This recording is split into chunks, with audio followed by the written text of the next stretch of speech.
होंगी। अब देखिए, कल छठवें चरण का मतदान है 8 राज्य की 58 सीटों पर। क्या लग रहा है आपको, छठवें चरण के क्या मुद्दे हैं, पार्टियों की क्या कुछ खास तैयारियां हैं? और दिल्ली की और सभी की नजर है, क्योंकि दिल्ली में इस बार हम बेहद दिलचस्पी के चुनाव देख रहे हैं। और अभी आपने सुना ही, जहां हेमंत जी एक और दावे कर रहे हैं कि 7 की 7 सीटें जो है वो जीतेंगे।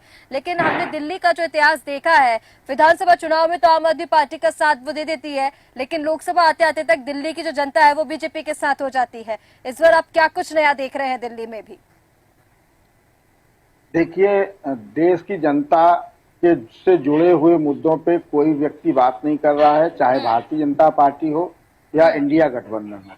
आप देश में 10 साल देश के प्रधानमंत्री रहे, आपने सड़कों का जाल बिछाया, आपने सिलेंडर उज्ज्वला बांटे, आपने घर घर जल भिजवाया, आपने आयुष्मान कार्ड से लोगों को जोड़ा, आपने लोगों को आवास मुहैया कराए।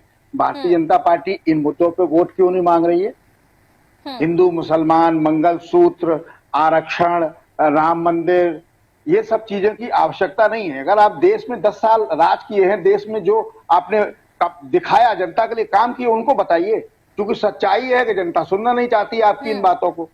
इसका मतलब तभी तो आप मुद्दे बदल रहे हैं। आप मुद्दे क्यों बदल रहे हैं? मुद्दे वही रखिए जो जिसको जनता, महंगाई, बेरोजगारी, सड़क, पानी, बिजली, इन चीजों पर कोई चर्चा नहीं हो रही है। जो अभी आम आदमी पार्टी के व्यक्ति ने जो आरोप लगाया, जो बात कही, पहला चरण निकल गया, दूसरा चरण निकल गया। क्योंकि बेसिकली इसमें 14 सीटें उत्तर प्रदेश की भी आती हैं और दिल्ली के साथ साथ यहाँ थोड़े से मुस्लिम मतदाताओं की संख्या ज्यादा है। जो वोट परसेंटेज आपको नहीं मिल रहा है, इस वजह से उसको धीमा करने की कोशिश की हो सकती है। ये मैं इस पर बिल्कुल क्लियर नहीं कह रहा हूँ, ये हो सकता है जो वो कह रहे हैं।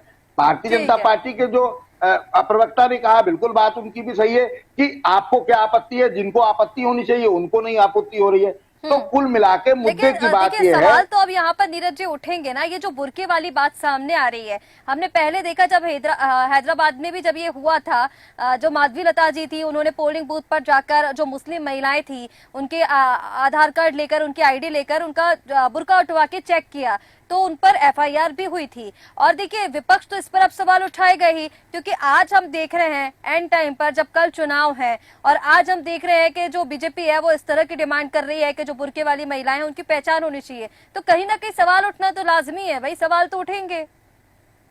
देखिए रिस्का जी, एक चीज ये समझ लीजिए, जहां मुद्दा भारतीय जनता पार्टी के थोड़ा सा भी मिल जाता है, वहां ठीक ठाक भारतीय जनता पार्टी मैदान में खड़ी हो जाती है। अभी जो मालीवाल जी के साथ घटना घटी, उस पर भारतीय जनता पार्टी के तत्काल 1 घंटा भी नहीं गुजरा, बयानबाजी शुरू हो गई। बिल्कुल ठीक।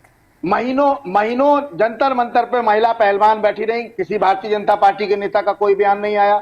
और भी देश में घटनाएं हुई, उन्नाव वाली घटना में कोई बयान नहीं आया, वहां भारतीय जनता पार्टी चुप्पी साध जाती है। अगर आप देश चला रहे हो, देश के प्रधानमंत्री हो, आपको सारे मुद्दे पे बोलना है। आपके घर के मामले हैं, आप घर में निपटाइए।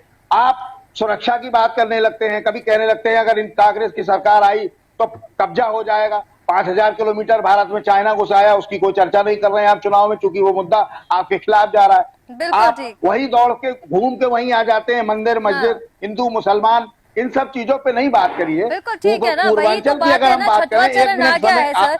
और अब देखिए, सिर्फ 2 चरण बाकी रह गए हैं लोकसभा चुनाव के। कल छठवां चरण है, 1 जून को 7वां चरण है, 4 जून को नतीजे आ जाएंगे, बहुत कम समय बचा है। राजनेताओं ने उल्टी गिनती गिनना भी शुरू कर दी है। लेकिन आम मुद्दों का ये चुनाव है, और जिन आम मुद्दों पर बात होनी चाहिए चुनाव में, वो बात कहीं भी नहीं है। यानी आम मुद्दे इस पूरे चुनाव में गायब रहे हैं, कहीं भी आम मुद्दों पर बात नहीं हुई। नितिन दुबे जी हमारे साथ जुड़ गए हैं। नितिन जी, आप तक आवाज पहुंच पा रही है? अब बिल्कुल आवाज आपकी आ रही है। आपको आ नितिन रही जी, है मेरी सभी आवाज? की बात सुन रहे थे आप?